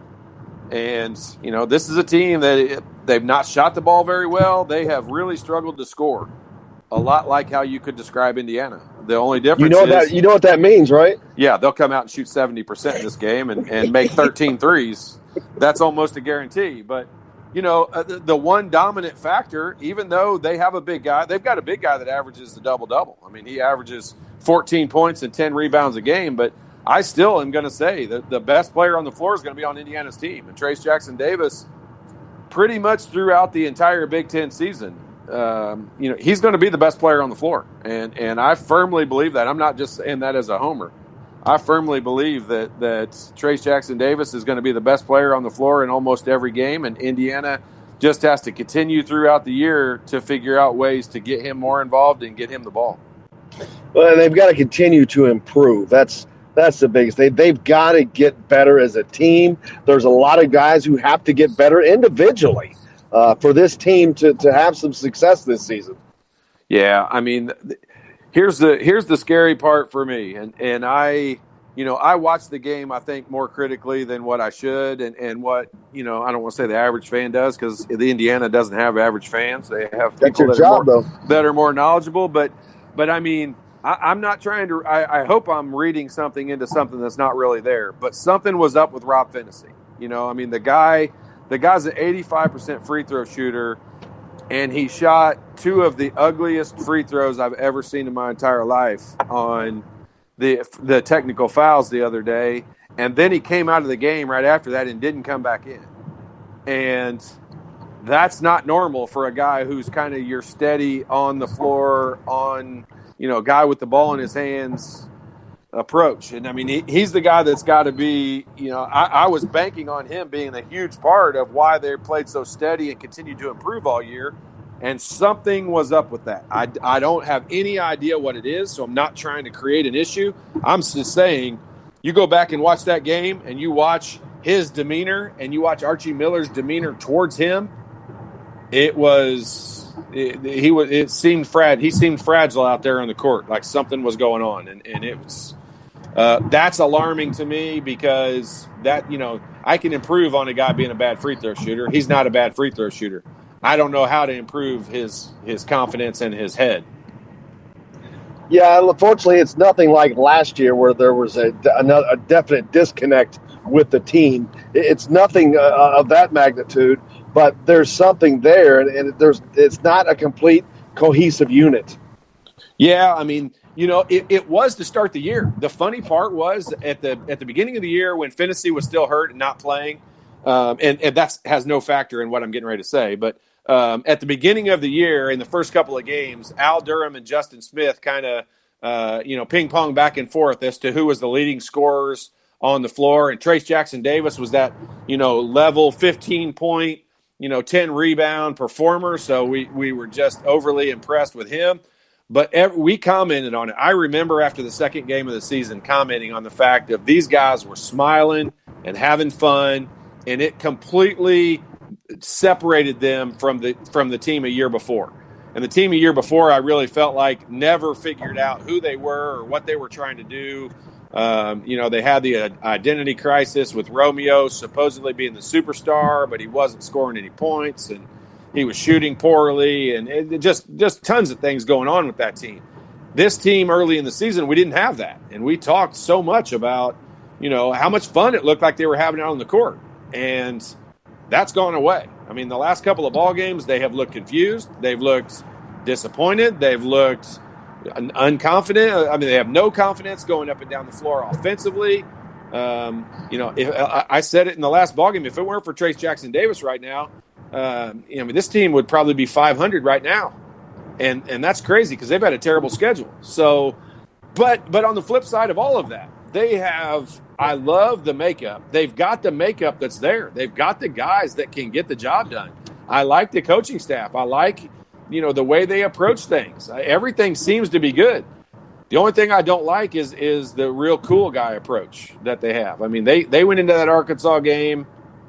I'm gonna hopefully say they went into it looking past Arkansas, thinking that because they were so small, they were going to win and move on into Big Ten play. But obviously, hopefully they learned the lesson from that. Can't do that anymore. But the cool guy approach, feeling so good about yourself, I hope that's all gone out the window after that home loss. Every time you say that, and I agree with you, that song, All the Cool Kids, just jumps into my head every time you say that. But, yeah, I hear you.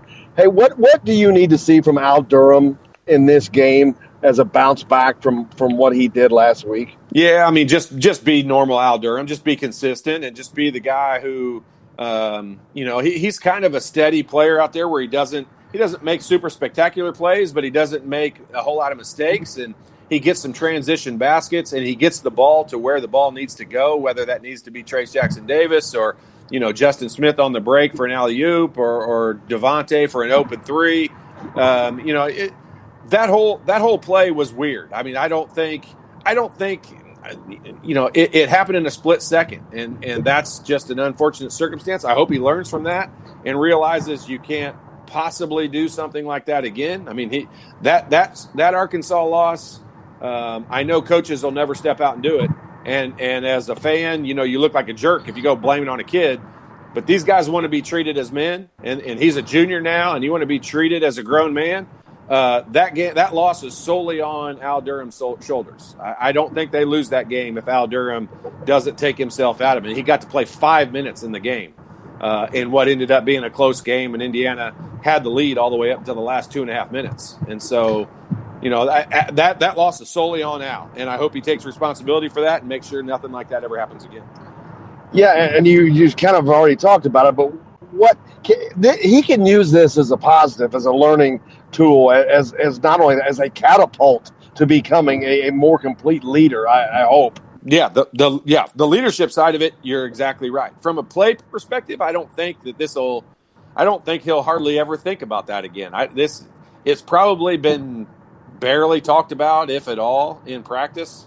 I don't think it's something that any of them focus on. I'm sure, or I certainly hope, one of the coaches, if not all the coaches, pulled him aside and said, hey, look, if you're going to be the leader of this team, which we know you want to be, and you kind of are, you can't do something like that. And good players who become great players don't put themselves in that position. And now here's what you've really got. Here's where, the coaches have to start being coaches and looking ahead, because other teams are going to see, okay, well, you get Al frustrated and you can get Al, to do some stupid stuff.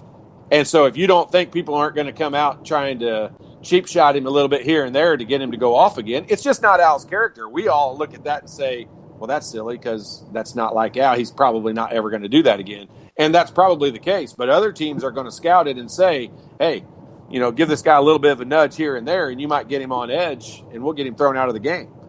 And so, it's just the little things. Coaches have got to look ahead of time, make sure he understands the fact that they're going to be coming at him a little bit differently, and he's got to handle it better. And I know that it's not necessarily a delicate situation, but what does Archie Miller have to be better at? I think he's got to be I don't know what he's got to be better at. I think his relationship with the players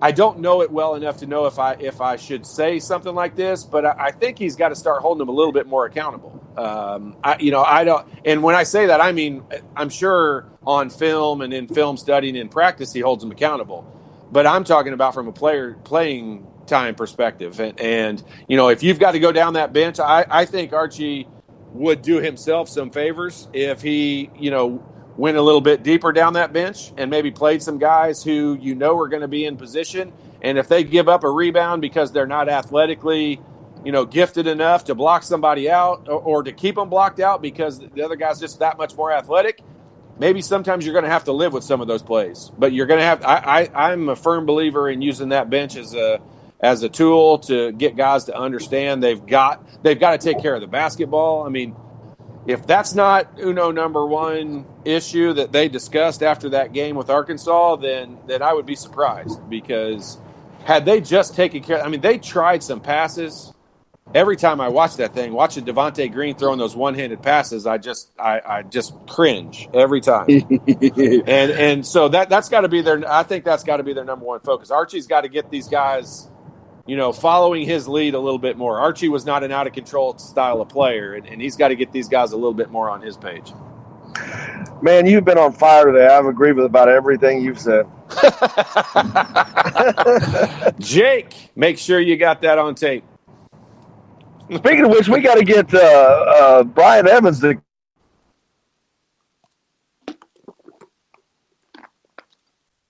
I lost him. Yeah. See, it must have been super important. What's that? We lost you. We heard Brian Evans and nothing else after that. You got to get Brian Evans to cut a new promo so we can include you on it. I keep noticing it's just me. All that stuff is from before when you came on. But, yeah, looking forward to it, man. It's been a long week. It's time for me to put me on the bench. I'm ready to bench myself for the day. It's been a long week, and we've got a long drive home for the rest of the day, but we cannot thank everybody enough. Thank everybody for our guests this week that we had on, of course, Dustin Schutte and Tom Brew today. We appreciate those guys. Again, I want to thank my driver, Steve Hines, for getting me down and back home safely this weekend. Don't thank him until he gets you all the way home, but thanks for getting him down there. Yeah, Dog Shack Dave is he's co-piloting, and so we got that going for us, which is nice. But tomorrow, Indiana takes on Maryland at noon tip on the road against the Terrapins. Of course, following that is After the Game with Todd Leary, coming to you live from Yogi's. We're back. We're back, baby. Oh, it's been a week. The mini corn dogs are calling my name. Looking forward to it, man. Well, thank you very much. Thanks to Jake, and thanks, everybody. Thank you guys for listening. We greatly appreciate you. And until tomorrow after the game, for Todd, for Jake, I'm Jim Coyle, and I will see you on the radio.